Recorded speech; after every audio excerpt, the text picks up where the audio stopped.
Yes, guys, welcome to the Gianni and AZ YouTube show. I'm joined by my old mate, Az Hey. from Black Box. Az, how are you, and how impressed are you that I've managed to click buttons to actually make the tech work on a FPL stream after 5 years of people doing videos pretty much for me or with me, but me never Mate, hosting? literally, we've just done the Q&A over on Scout, and you just sent me a link. I clicked on it, and now we're live on your channel. Yeah. Not in a million years would I have thought you were capable of doing this. So yeah, well done. Yeah, look, I can bring up people's comments. Oh, Hello, look at Delia. you! Look at you! Love that. Hear from Scouts as well, and thank you, guys. Yeah, look at that. I've got my channel members in. That's a thing that I've managed to be able to do. Actually, do memberships. Brandon and Danny and Ibrahim. Scrolling bar, you got the whole Yeah, works. yeah, ticker. All of that off core. Yeah. Oh, Yelena's in as well. Seamless transition. Thanks, Yelena. This could be, mate. This could be off the back of Black Box. You and Yelena go on Yelena's channel and do like a quick Q&A. Also, your thumbnail is the most beautiful thing I've ever seen. Thumbnail. Oh yeah, yes. Like that is genuinely the nicest thumbnail I've ever seen on YouTube. So fair play. Thanks, mate. Yeah, I mean, I can't take credit for the thumbnail, but yeah, you should.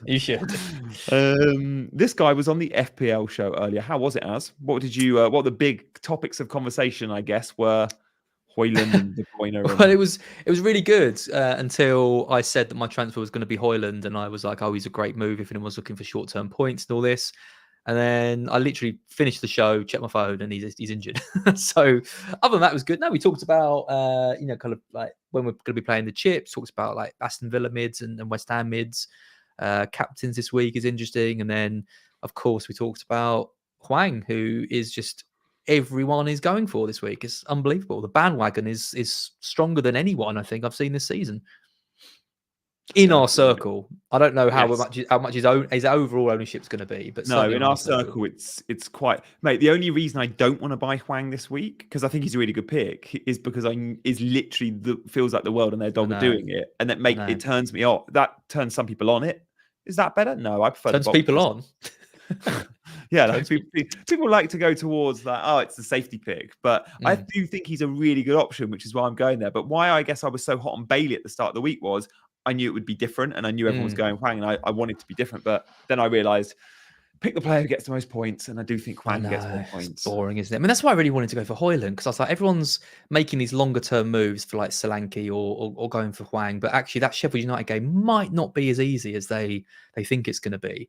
But I think Manchester United at home, with the front three, the way they were playing against Fulham without Polinia, I just thought there was real potential there. And even if if Hoyland got 2 goals and Solanke blanked, even if I take a hit to move him out, it would still be points in the bag. I don't know. I was really looking forward to having someone a bit different, but yeah, it was brave that looking at Hoyland. Not it's a really good pick, but just going against Solanke was quite brave. Exactly. But so it was a really cool discussion for you to have on the FPL show, where most was great, myself included, will often go in and be bringing in the more templatey players.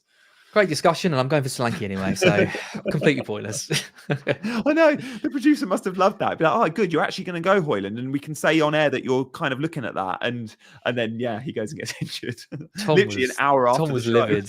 He was absolutely livid. Yeah, because I mean, I wouldn't go on the show and say something, that I wasn't genuinely planning on doing. Yeah. And I think like Haaland captain, a part of me is tempted by Saka. A part of me would be tempted by Hwang, but realistically, 95% is going to be Haaland. But yeah, Haaland would definitely be the move.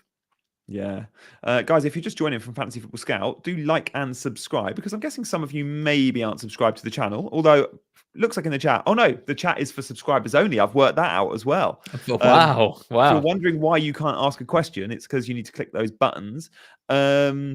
Good to see so many in. Hello, team. Offcore's there as well. Offcore keeps reminding me that you can also check out my shows, all the stuff on this channel on podcast too, which I keep forgetting to promote.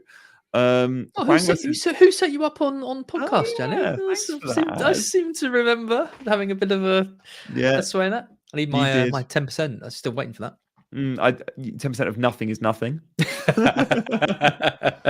Very good. That's quite quick for me. That was good, yeah.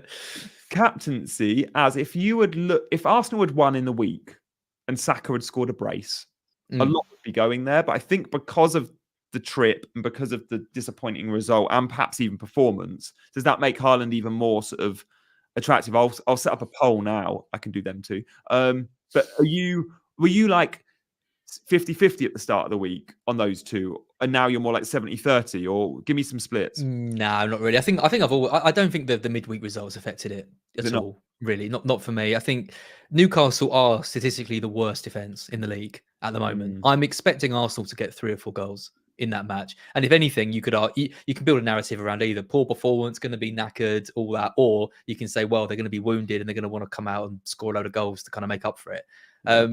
I mean, I haven't seen the match. I can't really comment on it. Maybe they underestimated Porto and just couldn't find a way. Maybe it's just one of those games, and they're going to come back with a return leg and win that game comfortably because they've been so good lately. So I don't know. Bad day at the office. If they play against Newcastle and they don't score in that game, I'd be very, very surprised. Saka will get something in that game, I'm sure. What do you think of team clean sheet odds in that game, or clean sheet likelihood in that game? Because if I was making a defensive transfer this week, it would probably be for Saliba, but I could equally just go Saliba next week when we've got way more information and we know about blanks. And I'm like, is it worth the 4-point hit this week? Because there's still a good chance I think Newcastle score. I mean, Isak is rumoured to be back.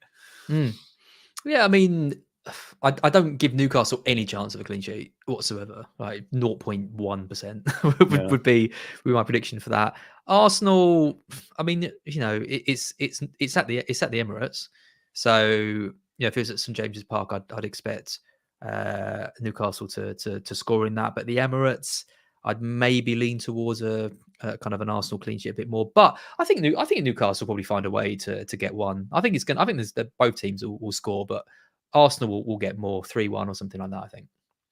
Yeah, I think you're right. Tom mentioned a player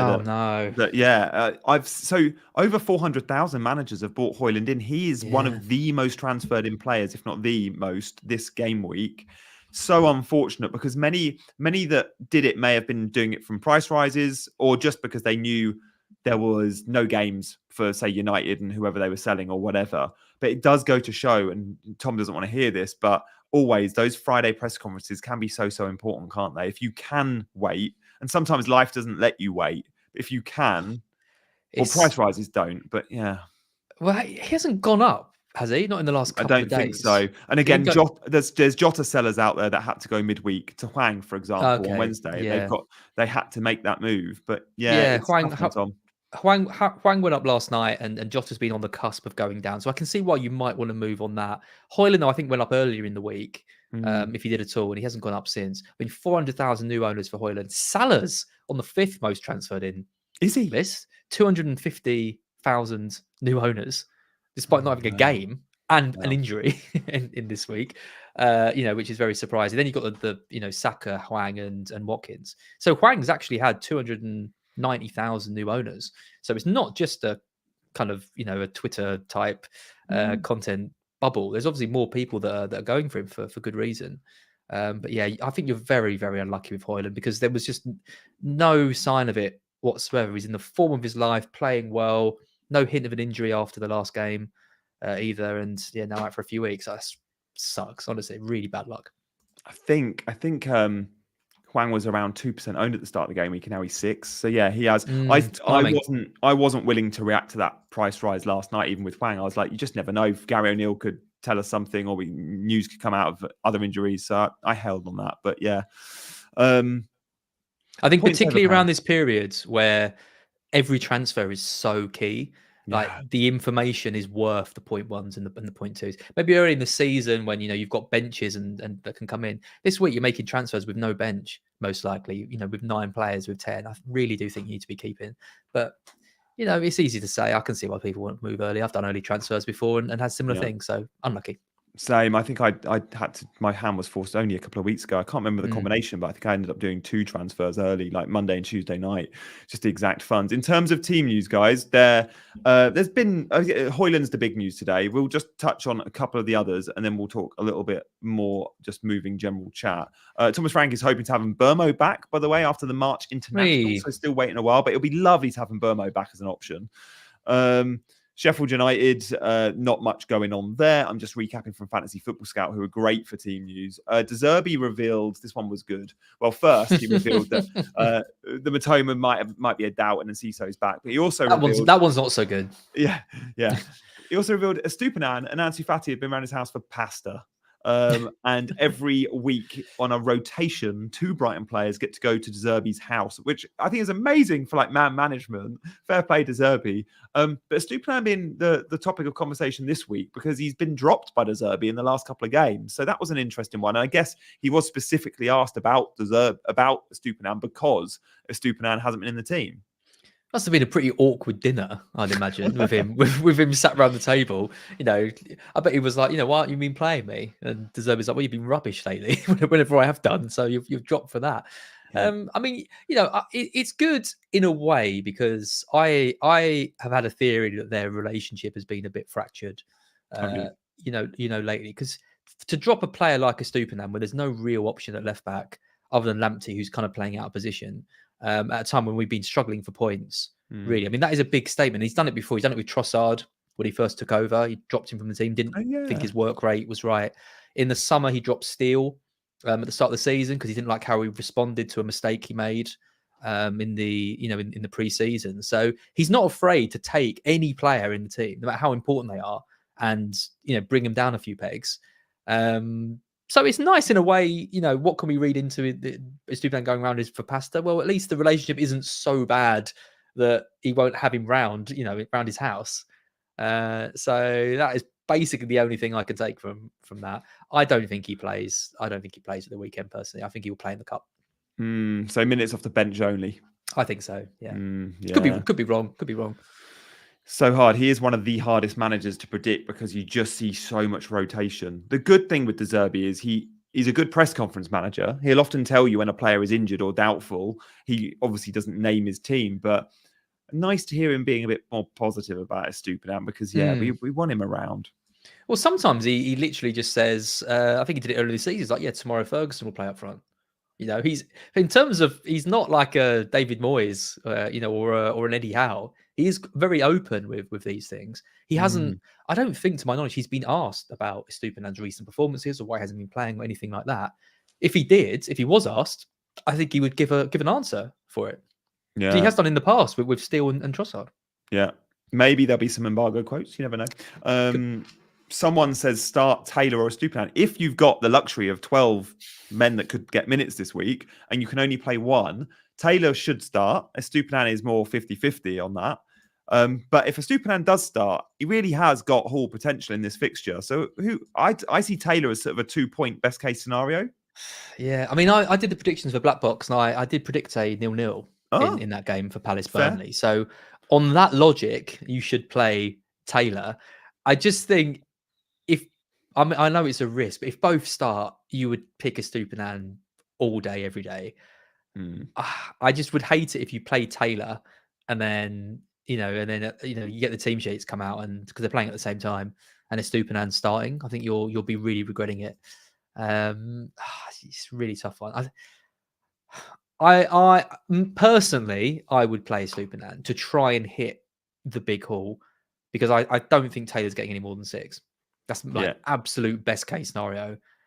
Whereas Estupinan could get much higher, but it's close. Yeah, I think I'm with you there. And again, Ake is another defender that's been point of sort of conversation in recent weeks. What a nightmare.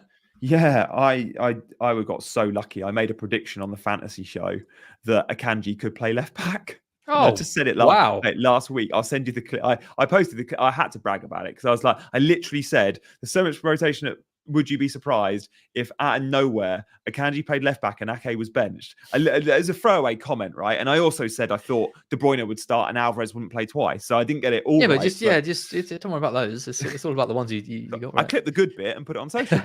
Well, last time I did that, I said that Fati wouldn't play on the left and he'd probably play as a striker or as a 10. And I had a couple of idiots on Twitter saying I was ridiculous and didn't know my football and all that. And then I remember him lining up at number 10 in a match, and I was like, yeah, I like that. I love it when that happens because you get stick every time it's wrong. So when you are right, you should enjoy it as a content creator. Absolutely. Yeah, but I guess my point was with Ake this week, I think you're fine. There's a very good chance he comes back in against his old team. So you definitely don't sell Ake now. Yeah. Fully agree with Az on the Estupinan thing. Good to know. Sexy B says, I don't want Huang. I'm a ladies' man. Love that. CH is very busy. She's our mod today. Thank you, CH. Yeah, you're right. There are loads of bots today. I noticed that on Chasing Green Arrows earlier. Guys, do hit that like button and definitely the subscribe button if you fancy it. Subscribes would be very welcome today. Got a couple of minutes left. Haaland, 74% of captaining on the poll as. That feels like we're going to be, I don't know, it's only 107 votes, but if that percentage is anything to go by, we're looking at a very high EO again this week, do you reckon? What would be your prediction on effective ownership on Haaland this week? It's probably going to be 150, 160%. Yeah, I'd imagine. I mean, I often under predict. I think, with the triple captain week, I saw sure it's going to be like 240. I think it was like 270 or something, wasn't it? It was absolutely, yeah, it was so high. 265 or something overall, really, really high. I think it's a shame when there are other good options. Sometimes you look at it and you think Haaland is overwhelmingly the best captain in this week, and no one even comes close. Whereas I do look at this week and think Saka and Huang are decent picks, but I just don't think they're as good picks as Haaland. Bournemouth aren't great defensively. Let's be honest. You wouldn't be surprised if City spanked them 4 or 5-0 in that game. They've been conceding a lot of goals. I think they'll probably score one, but I think they'll probably concede more. Haaland's on penalties. He's angry because he hasn't been doing very well lately. It wouldn't surprise me if he got 2 or 3 in that game. I'll be going for him, but there are other good options, but he's probably the best one. I'm with you there. And that XG figure is encouraging. I know he didn't do well as our triple captain. Like, we all wanted way more than a goal, but he did clock something like 2.7 XG. Like, when Haaland clocks 2.7 XG, that's usually 4 goals. The chances are coming.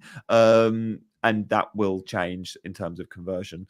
So yeah, good to know. Will Salah be talked about next week? Says Nuclear Atoms. I think that's a good question. I think anyone wildcarding next week will probably jump on Salah early. It'll be really interesting if he gets minutes in the cup final, though, because again, if he's not fit for the cup final and you're wildcarding in 27, you don't get the immediate game against Nottingham Forest. Maybe you don't go Salah because then I think it's City, then a blank. So maybe for most, it will still be wait till 30-31. In terms of chip strategy, where do you think you're at? I would say I'm about 50% likely to avoid the free hit in 29 and use no chips till 30 or 31. And then the other 2 options are carry on as I am, but free hit in 29. Maybe that's 30, 40%. And then probably a 20% chance I wildcard on 27 next week. But I'm still most likely with the original plan, which is put out 8 players, but cover main bases in 29. But I guess we don't know till we see those fixtures, and we'll know more middle of next week. I'm probably going to free hit in 29. Oh, yeah. I think that's where I'm leaning towards. Sounded like that on Black Box. You and Mark both coming round more to that idea. Yeah, I mean, I look at the moves I'm thinking of making this week, and that's Aït-Nouri and Solanke in. Both aren't going to have a game in 29. If I was buying like a Tony, maybe I might be thinking I'm starting to build my team towards that 29, but I'm not really. I want to get in maybe another Bournemouth player ahead of that 28 double as well. Maybe the goalkeeper. That again is another transfer. That doesn't help me with 29 either. So it's either going to be a really patched up team of like probably 7 or 8 players. But actually, I think some of the fixtures are quite nice. I wouldn't mind having triple Spurs against Fulham in that game. I wouldn't mind having like Tony and Reguilon against Burnley. I mean, that match, and maybe Flecken in goal as well. I think there's not going to be many fixtures, but the fixtures actually, like Villa against West Ham, I don't mind having Bailey and Watkins and maybe Moreno as well. They're not bad fixtures. No. When else are you going to use the free hit? We're going to be using it in 34 when the doubles look rubbish. So at the moment, I'm thinking 29 is probably the play for me. There we go. Yeah, Ofcore's got a similar idea. 100% free hit in 29 says Rich Hill. Attack the next 3 game weeks. Yeah, fair. I still think I'm veering towards using it in 34, but I don't know. Let's see. It's so close. In 34, though, you've got no guarantee of a green arrow using a free hit, which is scary. Like, you'll be benching. You won't have a lot of single game week players that are very good players. And we've seen in the double just gone, single game week as Solanke, Watkins, Saka just got big double-digit hauls. If you free hit in 29, you're guaranteeing a green arrow, I think, just from minute points alone. I mean, There we go. Final question from Michael Scott. Virgil van Dijk to Pau, Torres or Saliba. Again, this comes down to, Michael, what percentage chance you think you are going to need that free hit in 29. If you're confident that you're free hit in 29, go Saliba now. If you're not, and you want to keep your options maybe a little bit more open than Pau Torres. So it comes down to what your appetite is. What about late tackle, Az? Is that coming back? Question from Jammer. I think it is. I think they're I think Mark and Andy might be doing it tonight. In fact, there you go. So check out the black box. I don't think anything's been set up, and I haven't seen any activity in the WhatsApp group. But I think the plan is for them to do it tonight. So yeah, watch out for it if they. Who makes those screens, Mark or Andy? Who does the tech? Andy, right? That'll be all Mark, definitely. There we go. Well, yeah, do tune in for that. And also wanted to plug, as Black Box, everyone knows about it.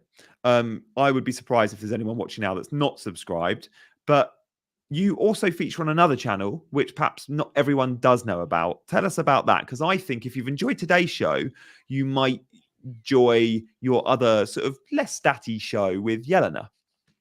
Oh, that's good. I was wondering where you were going with that. Oh, really? Yeah. How many other shows do you do? Would you call that a show? Is the last stream we did was me and her eating chicken nuggets and talking about fantasy football. I did see your Twitter on that. Yeah, Yelena's in the chat. She obviously has her own YouTube channel. She does genuinely really, really good stuff on there. And every Sunday, directly after the games are finished, she and I jump on a stream and cry about how rubbish the game week's been. That seems to be the general theme of it. So yeah, check out Yelena FPL if you're interested in watching a bit of that.